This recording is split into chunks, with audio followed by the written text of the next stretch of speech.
They say the people who love you the most are the ones who know exactly where to twist the knife to make it hurt the most. But I never thought my own sister would be the one holding the blade while our mother bled out emotionally right in front of us. My mother sat across from me in a cramped coffee shop booth, her hands trembling so violently she couldn't even lift her latte. And that's when she told me the fridge was empty because her mortgage was late. I looked at this woman, the person who had spent 30 years being the human equivalent of a safety net, and I realized she was finally hitting the ground. Hard. And the person who pushed her wasn't some stranger or a faceless bill collector. It was my 32-year-old sister, the person I used to look up to. But as I sat there, listening to the suffocating silence of a house that had become a prison, I had to ask myself, at what point does helping family become assisting in a crime? And more importantly, if I stepped in to stop it, would I be the hero of this story, or the person who finally burned the whole family tree to the ground? I didn't know it yet, but by the time I sent the first text, there would be no going back. To understand how we got to that coffee shop, to that moment of absolute breaking, you have to understand the woman my mother is. In our town, if you looked up the word selfless in the dictionary, there wouldn't be a definition. There'd just be a picture of my mom, probably carrying a tray of lasagna to a neighbor, or sewing a button back on a shirt she didn't even own. She's the kind of person who gives until she has nothing left, and then she starts giving away the pieces of herself she actually needs to survive. Growing up, my sister and I were, to put it bluntly, spoiled. Not with money, we didn't have much of that, but with effort. Our mom did everything. She was the one who scrubbed the grass stains out of our jeans at midnight, the one who made sure there was always a warm meal on the table, even when she was exhausted from work, and the one who never once asked us to pick up a vacuum or learn how to load a dishwasher. Looking back, I see the damage that kind of love does. It creates a vacuum. It creates people who don't know how to exist without someone else doing the heavy lifting. I realized it when I moved out at 20. I felt like a toddler learning to walk, realizing that laundry didn't just magically migrate from the floor to the closet. But my sister, who is 6 years older than me, seemed to struggle with that realization even more. She's 32 now, an age where the world expects you to have your feet firmly planted on the ground. But life has a way of sweeping the rug out from under you, and this past summer, the rug didn't just move, it was set on fire. Her long-term relationship ended in a way that left her emotionally gutted and financially bankrupt. It was one of those breakups that doesn't just end a romance, it ends a life. She had nothing left. No apartment, no savings, just a car full of boxes and a look of absolute defeat in her eyes. Naturally, she turned to the only sanctuary she had ever known, our mother's house. When she told me she was moving back in, we had this long, heart-to-heart talk on the phone. I remember the tone of her voice. It was small, fragile, and laced with a fear that I thought was a good sign. She told me, "I'm terrified. I'm scared that if I move back into that house, I'm going to revert. I'm going to become that lazy teenager again, letting mom do everything while I just exist in my room." At the time, I comforted her. I told her she was an adult now, that she knew better, and that mom needed the company anyway because she'd been struggling with depression for the last few years. I thought it would be a symbiotic relationship. My sister would have a place to heal, and mom would have someone in the house to keep the shadows of her depression at bay. I truly believed that. I wanted to believe that. But the thing about patterns is that they are incredibly hard to break when you return to the environment where they were first formed. Within the first month, the cracks started to show. It started with small things. The kind of things you tell yourself aren't a big deal. A dish left in the sink overnight, a pile of mail left on the entryway table. But then, the reports from the front line started coming in. My mom would call me, her voice hushed as if she were a spy in her own home, telling me how frustrated she was. She'd say, She's just not picking up after herself. There are clothes everywhere. I feel like I'm cleaning up after a child again. I tried to be the voice of reason. I told Mom, "You have to talk to her. You're the homeowner. You're the mother. If it's bothering you, you have to set a boundary." But my mom, setting a boundary for her is like trying to teach a cat to bark. It's just not in her DNA. She would rather suffer in silence and let the resentment rot her from the inside out than risk a moment of confrontation. She would just sigh and say, I know. I just don't want to make things harder for her while she's hurting." Then came the boyfriend. Only 2 months after her life-shattering breakup, my sister was dating again. I was worried, honestly. Her ex had been a nightmare, manipulative and cold, and I felt like she needed a year of therapy, not a month of swiping on apps. This new guy seemed off. The relationship was unconventional, and the way she talked about him didn't sound like someone in love. It sounded like someone clinging to a life raft. But again, I held my tongue. I didn't want to be the judgmental little sister. I wanted to stay in my lane. But then the coffee shop happened. It was a Tuesday morning. The air was crisp. The kind of weather that usually makes you feel like life is full of possibility. But as soon as I saw my mom walk through the door of the cafe, my stomach dropped. She looked older. Not just a few months older, but like she had aged a decade since I'd last seen her. Her hair wasn't done, her eyes were puffy, and she looked like she was carrying the weight of the roof on her shoulders. We sat down, and for the first 10 minutes, she tried to play it off. She talked about the weather, about work, about a book she was reading. But when the waitress brought our drinks, a single tear escaped and rolled down her cheek, landing right in the foam of her latte. "I can't do it anymore," she whispered. The dam broke. She told me that my sister hadn't paid a dime in rent for the month, not a single dollar. Because of that, my mom had fallen behind on the utilities and the mortgage. She told me she had gone to the grocery store the day before and had to put back the milk and the bread because her card was declined. My mom, the woman who had fed the entire neighborhood for years, was going hungry in a house she spent 30 years paying for. And while she was skipping meals, my sister was upstairs, leaving laundry in the hallway and acting like she was staying at a 5-star resort. But that wasn't even the worst part. My mom leaned in closer, her voice trembling with a mix of fear and confusion. She told me that my sister's new boyfriend, a man my mother barely knew, had been laid off. And he wasn't just coming over for dinner. He was using our mother's home address to file for his unemployment benefits. I felt a cold, sharp spike of adrenaline hit my chest. It wasn't just laziness anymore. It wasn't just a messy bedroom or a missed rent payment. This was dangerous. This was a stranger using my mother's sanctuary, her legal identity, her very address, to facilitate something that sounded suspiciously like fraud. I looked at my mother, broken and crying in a public place, and I felt something inside me snap. The protective instinct I had cultivated over the years turned into a blinding white heat. My sister wasn't just reverting to being a lazy teenager. She was becoming a predator, and she was preying on the one person who would never fight back. I walked out of that coffee shop with my ears ringing, the sound of my mother's quiet sobbing still echoing in the back of my skull like a siren. The drive back to my own place was a blur of red lights and white-knuckled grip on the steering wheel. Every time I thought about my mom, the woman who would literally give you the shoes off her feet if you said you liked the color, standing in a grocery store line with a declined card, my blood turned to ice. It wasn't just the money. It was the humiliation.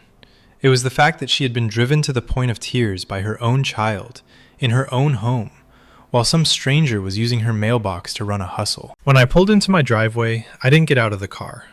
I just sat there, staring at the dash, watching the digital clock tick away. I kept telling myself to breathe, to stay calm, to handle this like the adult I claimed to be. But the more I thought about my sister, the more that protective side of me, the side that had watched my mother's depression deepen over the years, started to take over. I knew what would happen if I didn't step in. my mom would keep quiet. She would keep skipping meals. She would keep cleaning up those piles of clothes. She would let that boyfriend use her address until the government came knocking on her door with questions she didn't have the answers to.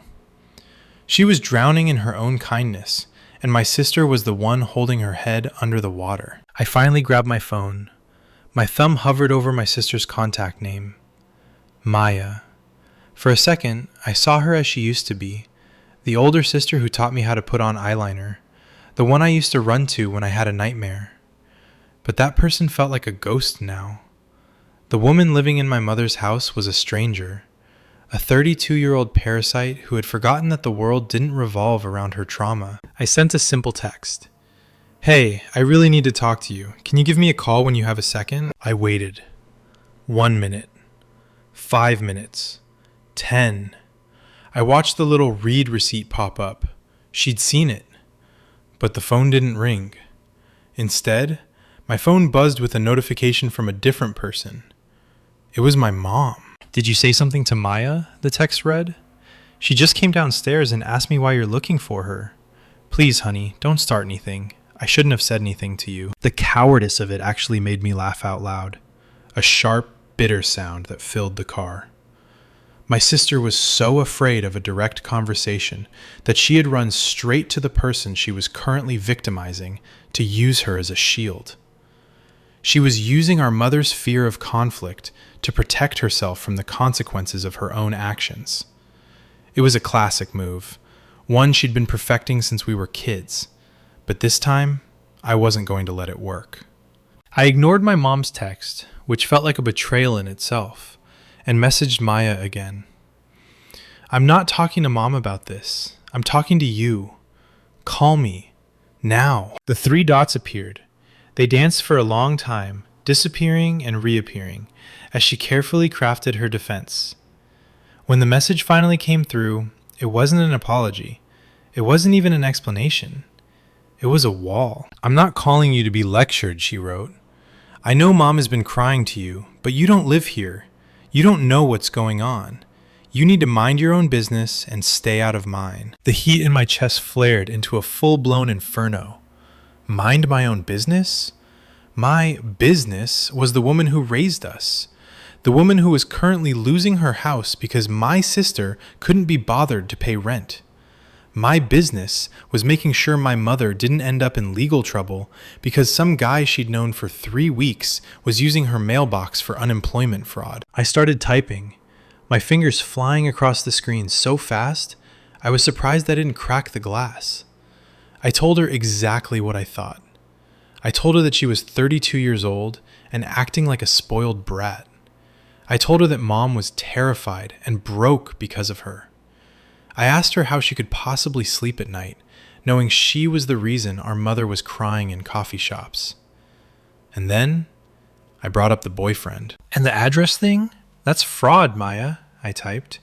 "You were putting Mom's entire life at risk for some guy who probably won't even be around in 6 months. How can you be so selfish? You need to grow the hell up and start being a daughter instead of a burden." The response was almost instantaneous. "Fuck off," she sent. "You think you're so much better than me because you have your life together? You have no idea what I've been through this year.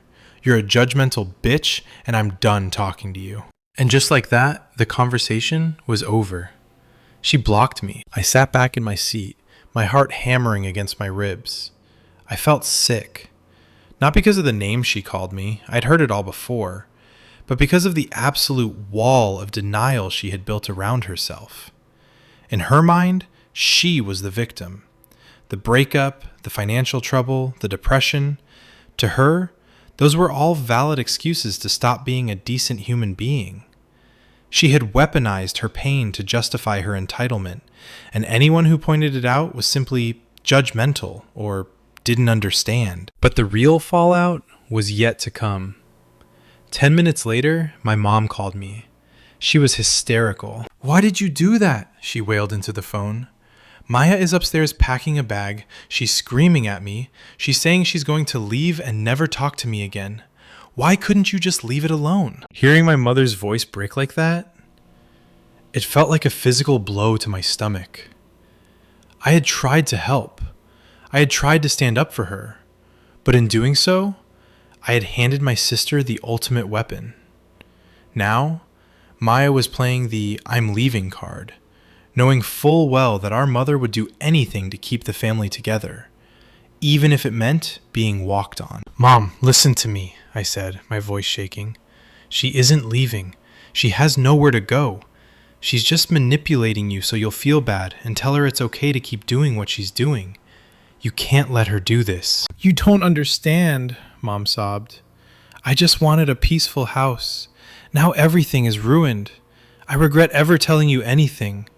I can't trust you if you're just going to attack her the moment I open my mouth." That was the moment the realization truly hit me. I had become the villain. In my mother's eyes, I was the one who had shattered the peace. Not the daughter who was stealing her grocery money. Not the boyfriend who was using her address for a scam. Me. Because I was the one who spoke the truth out loud. And in a family built on silent suffering, the person who speaks the truth is always the one who gets burned. I hung up the phone and felt a profound sense of isolation.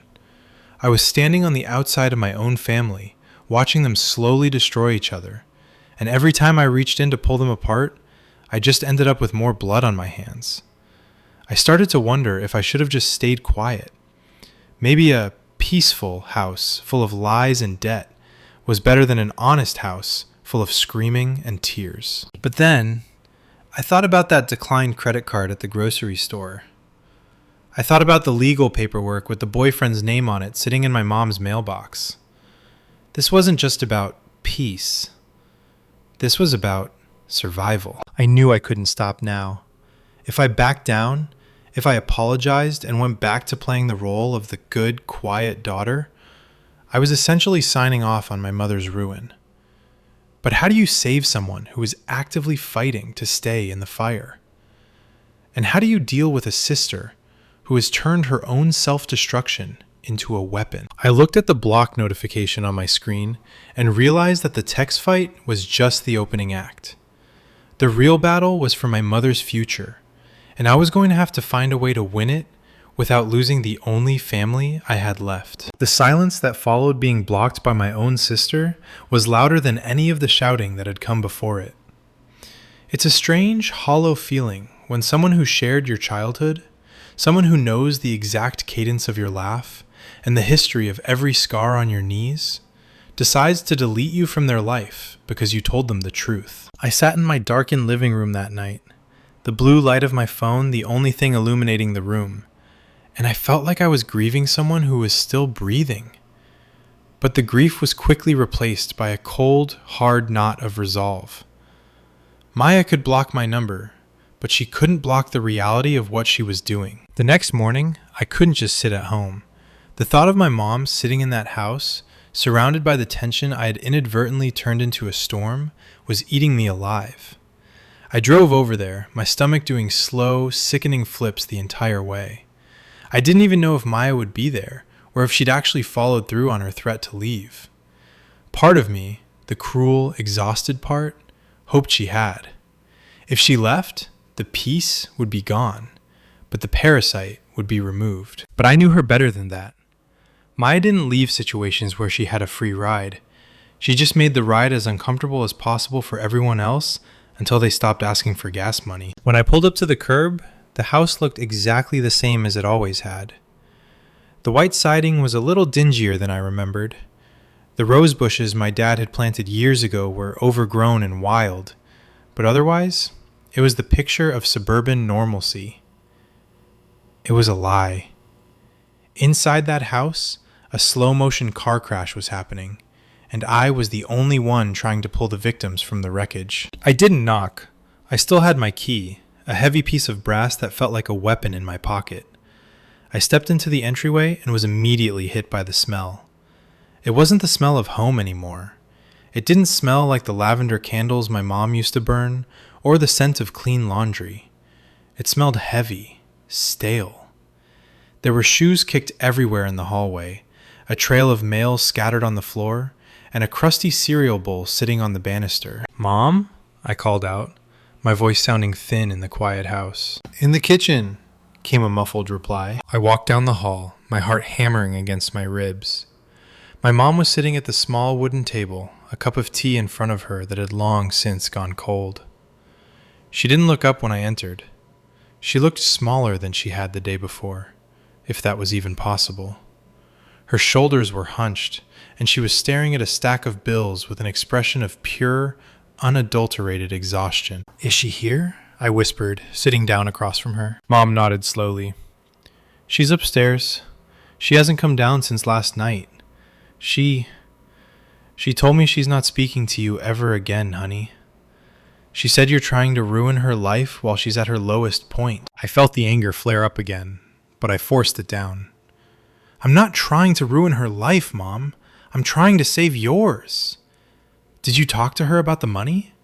About the boyfriend using the address?" My mom finally looked at me, and the look in her eyes broke my heart. It wasn't anger, it was defeat. I tried. She started crying.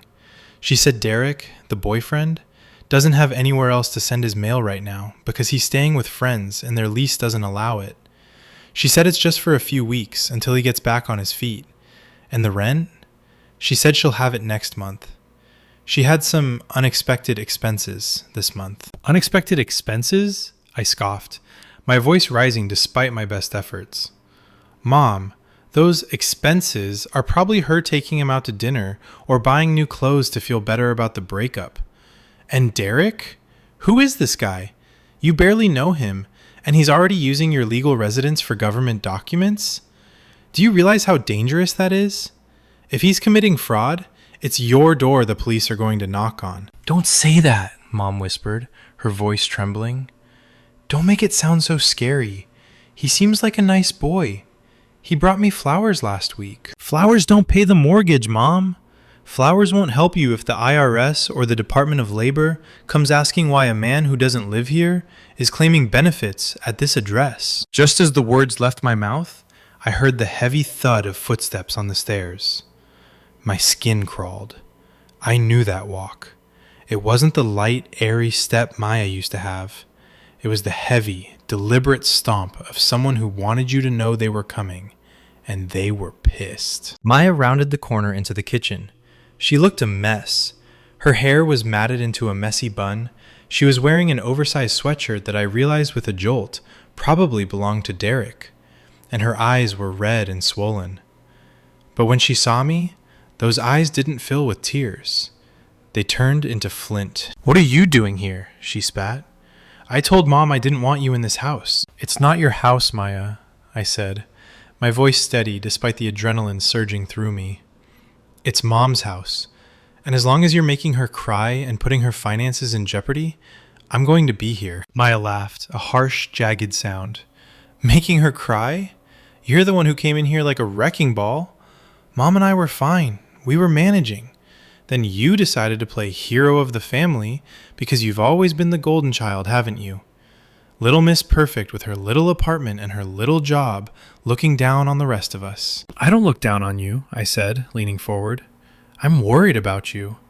You said it yourself before you moved in. You were afraid of this. You were afraid of becoming a burden. And Maya, look around. You've become exactly what you feared. You're 32 years old, you're not paying rent, and you're letting a stranger put Mom at legal risk.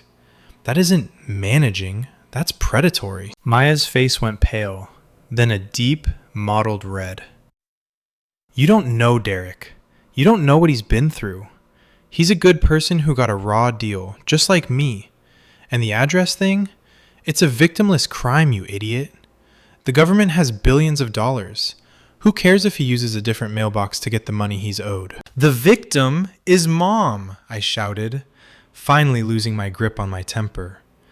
"The victim is the woman sitting right next to you who can't afford groceries because you're acting like a teenager. If Derek is such a good person, why is he letting his girlfriend's mother suffer so he can get an unemployment check? Why isn't he out there working any job he can find to help out? Or better yet, why isn't he using his own friends' addresses if they're such good friends?" "Get out," Maya said, her voice dropping to a low, dangerous hiss. "Get out of this house right now, or I swear to God, I'm calling the police and telling them you're trespassing." I looked at my mom, hoping, praying she would say something. I wanted her to stand up. I wanted her to say, "No, she stays, and you listen." But my mom just lowered her head into her hands and started to sob. She couldn't do it. The depression, the years of enabling, the sheer exhaustion of the conflict had stripped her of her voice. "Mom?" I asked softly. "Just go," she sobbed into her palms. "Please, just go. I can't take the screaming. My head is pounding. Just, everyone leave me alone." I felt a wave of nausea. By trying to protect her, I had only succeeded in giving her more pain. I looked at Maya, who was standing there with a smug, triumphant look on her face. She had won. She had successfully used our mother's fragility to silence the only person who was willing to fight for her. "I'm going," I said, grabbing my keys off the table. I walked to the kitchen door, but before I left, I turned back to Maya. "You think you've won, but you're just digging the hole deeper. When this all falls apart, and it will, Maya, because lies like this always do, don't you dare call me, because I won't be there to pick up the pieces next time." I walked out of the house, the front door clicking shut behind me with a finality that felt like a death knell. But as I walked to my car, I saw something that stopped me in my tracks. A beat-up silver sedan was pulling into the driveway, blocking me in. The driver's side door opened and a man stepped out. He was in his mid-30s, wearing a baseball cap pulled low over his eyes and a jacket that looked like it hadn't been washed in months. He looked up, saw me, and stopped. He didn't look like a monster. He looked like an ordinary guy. But as he tucked a stack of official-looking envelopes under his arm, envelopes with the state's logo on them, I realized this was Derek. And he wasn't just using the address for mail. He was holding a key to my mother's house. The side of that key, a small, silver piece of metal dangling from a ring with a dirty sports team lanyard, felt like a physical punch to my solar plexus. It wasn't just a key, it was a symbol. It was proof that my mother's house, the place where I had learned to walk and where I had felt safe during every storm of my life, was no longer a sanctuary. It was being handed out like candy to a man who hadn't even been in our lives for 90 days. Derek didn't see me at first. He was busy shuffling through the mail he'd just pulled from the box at the end of the driveway, his thumb flicking through the envelopes with the practiced ease of someone expecting something important. He looked up when I cleared my throat, and for a split second, I saw a flash of something in his eyes. It wasn't guilt. It was calculation. "Oh," he said, his voice a low, gravelly drawl that set my teeth on edge. "You must be the sister. Maya mentioned you might be stopping by." "I wasn't stopping by," I said, stepping toward him, my heart hammering so loud I was sure he could hear it. "I was checking on my mother, who, by the way, is currently in there crying because of the mess you and Maya have made of her life." Derek sighed, a long, exaggerated sound that made him look like a weary traveler dealing with a difficult child. He leaned against the hood of his beat-up sedan, crossing his arms over his chest. "Look, I get it. You're protective. That's cool. But Maya's going through a lot. I'm going through a lot. We're just trying to get our feet under us. Your mom is a saint. She really is. She's helping us out." "Helping you out?" I stepped closer, ignoring the voice in my head telling me to just get in my car and drive away. "Derek, she can't afford her mortgage. She's skipping meals because she's paying for the electricity you're using to charge your phone and the water you're using to shower. And you're using her address for unemployment? Do you have any idea what kind of trouble you're bringing to her doorstep?" He didn't flinch. He just looked at the stack of envelopes in his hand, official, government-stamped envelopes, and shrugged. "It's a temporary thing. My last landlord was a prick and wouldn't let me keep my mail there after the layoff. I need a stable address to get my checks so I can actually, pay people back, including your mom. It's all part of the plan, sister. You're just seeing the middle of the story." "I'm seeing the end of her life savings," I snapped. And why do you have a key to her house?" He looked down at the lanyard in his hand as if he'd forgotten it was there. A slow, smug grin spread across his face. "Maya gave it to me. Said it was easier than her having to get up and let me in every time I came over. Plus, I've been helping out around the place. Fixed a leaky faucet yesterday. Your mom seemed real appreciative." The thought of him, this stranger, this squatter in waiting, moving through my mother's kitchen, touching her things, helping while he simultaneously drained her dry, made me feel physically ill. I looked at the house, then back at him. "You need to leave. You need to take your mail, take your plan, and find somewhere else to be. Because if I find out my mom gets so much as a phone call from the fraud department, I'm going to make it my life's mission to ensure you're held accountable." Derek's grin didn't falter, but his eyes went cold. "You've got a lot of bark, little sister, but Maya's the one living here. And your mom? She's the one who invited me in. So unless you're planning on dragging me out yourself, I think I'll head inside and check on my girl." He pushed off the car, walked past me, close enough that I could smell the stale cigarette smoke on his jacket, and headed toward the front door. He used the key. He didn't knock. He didn't wait. He just walked into my mother's home like he owned the deed. I stood there in the driveway, blocked in by his car, feeling a sense of helplessness so profound, it felt like I was drowning in midair. I wanted to scream. I wanted to run back inside and throw his things out the window. But I knew what would happen. Maya would scream, my mom would collapse into another sobbing fit, and I would once again be the problem. I eventually got into my car, waiting for what felt like an eternity for Derek to come back out and move his vehicle. He took his time. He did it on purpose, sitting in the driver's seat for 5 minutes checking his phone, before finally backing out just enough for me to squeeze past. As I drove away, I saw Maya standing in the front window, her arms crossed, watching me leave with a look of pure, cold triumph. The drive home was a blur of tears and rage. I couldn't go back to work. I couldn't even think about my own life. All I could see was my mom's face, that look of absolute defeat. When I got to my apartment, I did what I always do when I feel like the world is spinning out of control. I started researching. I spent hours on the couch, my laptop burning my legs, looking up the laws regarding unemployment and residency. I looked up address fraud. I looked up financial elder abuse. The more I read, the more sick I felt. In many states, using an address where you don't actually reside to claim government benefits is a felony. And while the person claiming the benefits is the primary target, the homeowner can be dragged into a nightmare of investigations, especially if they are aware of the situation and facilitating it by allowing the mail to be delivered. My mom wasn't just losing her money. She was losing her safety. If Derek was caught, she could be seen as a co-conspirator. Her house, the only thing she truly owned, the place she'd worked 3 decades to keep, could be tied up in legal proceedings she didn't have the mental or financial strength to survive. I called my best friend Sarah, who works in social services. I needed a reality check. I needed someone to tell me I was overreacting, that families deal with this kind of drama all the time, and it usually just blows over. "It's not blowing over," Sarah said after I'd spent 40 minutes laying out the whole story. "This sounds like a textbook case of a vulnerable person being exploited. Your mom is depressed, she's a people pleaser, and your sister is using that to facilitate her own lifestyle.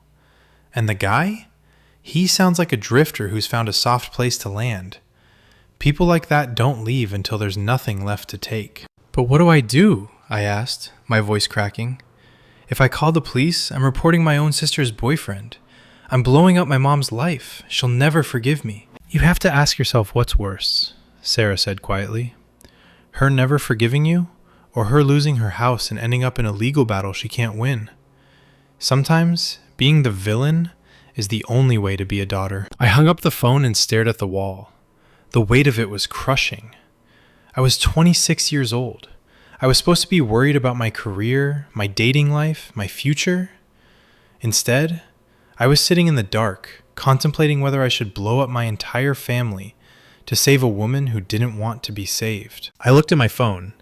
A text from my mom had come through while I was on the phone with Sarah. "Please don't be mad at Maya," it read. "She's just stressed. We had a nice dinner with Derek. He's going to help me paint the guest room this weekend. Let's just move past this. I love you both so much." The nice dinner was probably bought with the money my mom didn't have for her mortgage. The painting was just another way for Derek to solidify his presence in the house, to make himself feel indispensable while he sat on the couch and waited for his fraudulent checks to arrive. My mother wasn't fighting back because she couldn't see the danger. She was so desperate for the peace she mentioned that she was willing to buy it with her own destruction. She was being groomed by her own daughter. I knew then that I couldn't just move past this. I couldn't let it go. But I also knew that another direct confrontation with Maya would only result in me being further alienated. I had to be smarter. I had to find a way to protect my mom that didn't involve me screaming in a kitchen. I started a file. I took screenshots of the texts Maya had sent me, the ones where she admitted Derek was using the address. I wrote down the dates and times of the conversations with my mom about the rent and the groceries. It felt like a betrayal. It felt like I was building a case against my own blood. But as I sat there, watching the moon rise over the apartment complex, I realized that I wasn't the one who had betrayed the family. Maya had done that the moment she let a stranger put a key into our mother's lock. The next few days were the quietest and most agonizing of my life. I felt like a ghost haunting my own family. I was still blocked on Maya's phone, and my mom's texts had become short, curated, and superficial. She'd send things like, "The weather is nice today," or "I found that old sweater you liked." It was her way of trying to build a bridge without addressing the giant, gaping hole in the middle of it. She wanted to pretend the explosion in the kitchen hadn't happened. She wanted to pretend her house wasn't being occupied by a man who was essentially a legal time bomb. I, on the other hand, couldn't stop. I was obsessed. Every spare minute I had was spent at my desk, the glow of the monitor reflecting in my eyes as I dug deeper into what Derek was actually doing. I found out that filing for unemployment using a false address, or allowing someone to use your address when they don't live there, is often classified as address fraud and identity misuse. If the state found out, they wouldn't just stop the checks, they would demand the money back. And if Derek didn't have it, which he clearly didn't, they could place a lien on the property where the fraud was committed. My mom's house, her only asset, her retirement, her safety. I spent one evening sitting on my balcony, watching the streetlights flicker on, and I realized I was grieving for a version of my family that didn't exist anymore.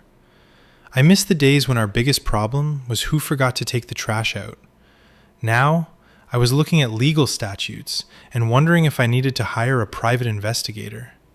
It felt like I was in a movie I hadn't auditioned for, playing a role I absolutely hated. I tried one last soft approach. I wrote a letter, not a text, not an email, but a physical letter to my mom. I poured my heart into it. I told her I loved her more than anything. I told her I wasn't trying to be right or better than Maya. I explained in plain, non-screaming language exactly what the risks were with Derek using her address. I told her about the liens. I told her about the potential for fraud investigations. I told her that I was scared for her, not angry at her. I drove to the house when I knew Maya and Derek were out. I'd seen a photo on Maya's Instagram story of them at a local dive bar, celebrating the little things, with a round of appetizers they couldn't afford. I slipped the letter under the front door, my heart hammering. I didn't stay. I just wanted her to read it in the silence of her own home, without Maya whispering in her ear. 2 days later, I got a phone call. It wasn't my mom. It was a restricted number. "Hello?" I said. "You really can't let it go, can you?" It was Maya. Her voice was cold, tight, and humming with a kind of vibrates through the phone fury. She must have unblocked me just to make this call. "I'm guessing you read the letter," I said, trying to keep my voice steady. "Mom showed it to me," Maya said. "She was crying, by the way. She thought you were finally reaching out to apologize, and instead she got a 3-page legal threat from her own daughter. You're sick, you know that? You're actually obsessed with Derek. You're so jealous that I found someone who supports me that you're trying to invent crimes to get him away from me. Invent crimes? Maya, he's using the address. That's not an invention, it's a fact. Did you even read the part about the house? About Mom's mortgage? The mortgage is fine, Maya screamed. I'm handling it. We're a family, and we're taking care of each other, which is something you clearly don't understand because you're too busy sitting in your perfect little life judging us. Derek is doing more for this house than you are. He's fixing things. He's keeping Mom company. He's there. He's there because he has nowhere else to go, I shouted back. He's there because he's a squatter. Maya, please, just listen to yourself. You're 32. You're better than this. You're letting this guy ruin your relationship with your only sister. No, Maya said, her voice suddenly very quiet and very dangerous. You're the one who ruined it, and Mom agrees. She told me to tell you that she doesn't want any more legal advice. She wants you to leave us alone. If you come back to the house, Derek is going to call the cops. We've already changed the locks. The world seemed to tilt on its axis. Change the locks. The house I grew up in. The place where my height was still marked in pencil on the pantry doorframe. The place where my childhood bedroom still had my old posters on the walls. I was locked out. Not by a burglar, but by my sister and a man she'd known for 3 months. She didn't change the locks, I whispered, the air leaving my lungs. She wouldn't do that. She did, Maya said, and I could hear the smirk in her voice. She saw how protective you were getting, and it scared her. She doesn't feel safe with you coming over and starting fights anymore, so stay away. We're happy here. For the first time in years, the house feels like a home, and you're the only thing trying to break that. Click. She hung up. I stood in the middle of my kitchen, the phone still pressed to my ear, listening to the dial tone. It felt like a physical weight was pressing down on my chest, making it impossible to breathe. My own mother had changed the locks on me. For the next 48 hours, I went through the motions of life like a zombie. I went to work, I stared at spreadsheets, I ate cold cereal for dinner. I was in shock. The hero narrative I'd been telling myself had completely collapsed. I wasn't the savior. I was the intruder. I was the one who had been cast out of the kingdom for the crime of pointing out the dragon in the basement. But then, the second wave of the storm hit. It happened on a Friday afternoon. I was leaving work when my phone started blowing up with notifications. Not from Maya, not from my mom. It was from a neighborhood Facebook group I joined years ago back in my mom's area. Someone had posted a photo of a silver sedan, Derek's car, parked on a curb 3 blocks away from my mom's house. The caption read, "Does anyone know who this belongs to? This person has been seen taking mail out of several boxes on our street for the last 2 days. Cops have been notified." My heart stopped. He wasn't just using the address for unemployment. He was phishing. It's a common tactic for identity thieves. They drive around quiet neighborhoods, pull mail from boxes looking for credit card offers or checks, and then disappear. The nice boy who brought flowers. The good man who was fixing the leaky faucet. He wasn't just a loser. He was a predator. And he had been using my mother's house as his base of operations. I didn't think. I didn't call Maya. I didn't even call my mom. I knew they wouldn't believe me. They'd think I was the one who made the Facebook post just to spite them. They'd think I was obsessed again. I got in my car and drove straight to the local police precinct. I didn't have a plan, and I didn't have a script. I just had a folder of screenshots, a legal description of address fraud, and a photo of a silver sedan that was currently being hunted by the neighborhood watch. I sat in that plastic chair in the waiting room, smelling the floor wax and the stale coffee, and I realized that this was it. This was the moment where the villain became the person who actually had to pull the trigger. If I gave the police the information I had, including the fact that he was receiving mail at my mom's house, I wasn't just reporting Derek. I was bringing the police to my mother's front door. I was the one who would be responsible for the sirens on her quiet street. I looked at the folder in my lap. My hands were shaking so hard the papers were rattling. I thought about my mom's face when she realized her keys didn't work for me anymore. I thought about Maya's triumphant smirk. A police officer walked up to the desk, a tired-looking man with a clipboard. "Can I help you, miss?" I looked at him, and for a second, I almost got up and ran. I almost chose the peace my mom wanted so badly. But then I remembered the declined credit card.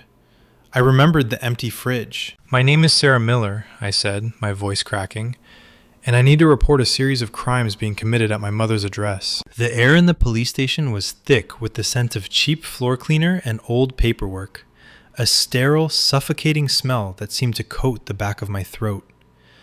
As I sat there, across from a detective named Miller, no relation, though the shared name felt like a strange cosmic joke, I realized that I was officially crossing a line I could never uncross.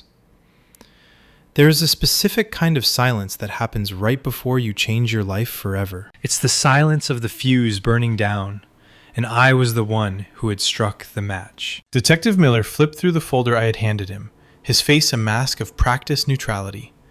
He looked at the screenshots of Maya's texts. He looked at the printed out Facebook post about the silver sedan. He looked at the residency requirements for unemployment benefits I'd highlighted in neon yellow. To me, these papers were heartbreaks. To him, they were just data points. "You said your mother is the homeowner?" he asked, not looking up from a particularly heated text exchange between me and my sister. "Yes," I said, my voice barely a whisper. She's vulnerable. She's been struggling with depression, and she doesn't like conflict. I think she's being coerced into letting him stay there, and now that he's using the address for mail, I'm terrified she's going to be held responsible for whatever he's doing." The detective sighed and leaned back, his chair creaking in the quiet room. "Here's the thing, Sarah. What you're describing is a bit of a gray area until it isn't. If he's just receiving mail there, it's a civil matter of residency.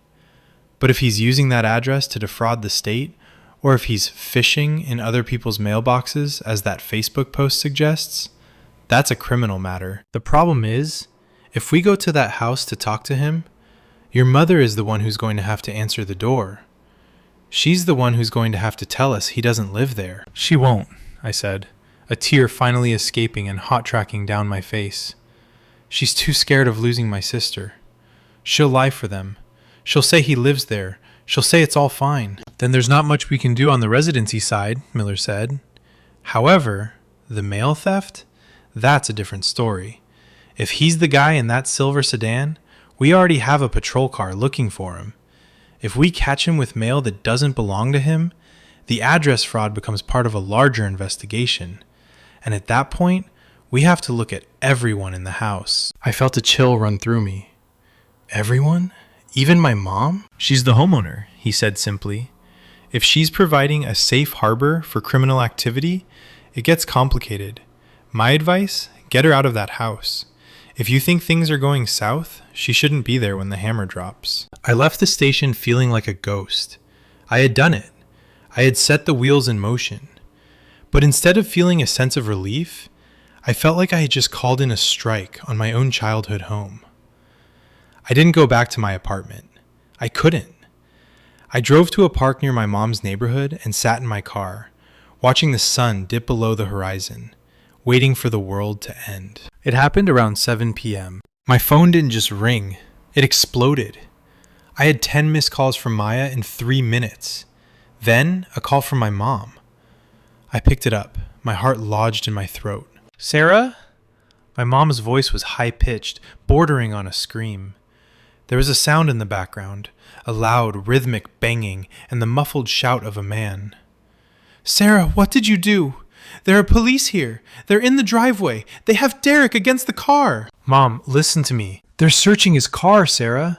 They're taking bags out of his trunk. Maya is screaming at them, and they told her if she doesn't step back, they're going to arrest her too. Why did you do this? Why would you call the police on your own family?" "I didn't call them on you, Mom. I called them because Derek is a criminal. He's been stealing mail, Mom. He's using your house to hide." "He's not a criminal," she wailed. I could hear the sound of glass breaking in the background. Maybe a lamp knocked over in the chaos. He's just trying to get by. Now everything is ruined. The neighbors are all outside. They're watching us. Oh, God, the shame, Sarah. The shame. Then the phone was ripped out of her hand. You bitch! Maya's voice was a jagged blade. She was hysterical, her breath coming in ragged, shallow gasps. You actually did it. You actually called the cops. They're taking him, Sarah. They found some stupid envelopes in the back seat and they're handcuffing him. I hope you're happy. I hope your moral high ground is worth the fact that Mom is currently having a panic attack on the floor. I will never, as long as I live, speak to you again. You are dead to me. Do you hear me? Dead. The line went dead. I sat in the darkness of my car, the silence rushing back in like a tide. I should have felt vindicated. I should have felt like the hero who had finally exposed the villain and saved the day. But all I felt was a crushing, soul-deep exhaustion. I had saved my mother's house, perhaps. I had stopped a predator from using her as a shield. But in the process, I had burned down the only bridge I had left to the people I loved. I drove toward the house, my hands shaking on the wheel. I didn't know what I expected to find. Maybe I thought I could still be the one to pick up the pieces. When I turned onto the street, the flashing blue and red lights were blinding. 2 patrol cars were parked at odd angles in front of the house. Derek was in the back of one of them, his forehead pressed against the glass, his baseball cap gone, looking smaller and more pathetic than I remembered. A group of neighbors stood on their lawns, their faces illuminated by the strobing lights, whispering and pointing. I saw Maya standing on the porch, her face a mask of pure, unadulterated hatred. She saw my car. She didn't move. She just watched me, her arms crossed, as if she were marking the exact moment I became her enemy for life. And then I saw my mom. She was sitting on the top step of the porch, wrapped in a blanket that looked like it belonged to Derek. She wasn't looking at the police. She wasn't looking at the neighbors. She was looking at her hands, her head bowed, her entire body shaking with the force of her quiet sobs. She looked like a woman who had lost everything, not because of Derek, and not because of Maya, but because her family had finally, irrevocably, broken apart. I stayed in my car. I didn't get out. I realized that if I stepped onto that lawn, if I tried to comfort her or explain myself, I would only be adding fuel to the fire. I was the villain now.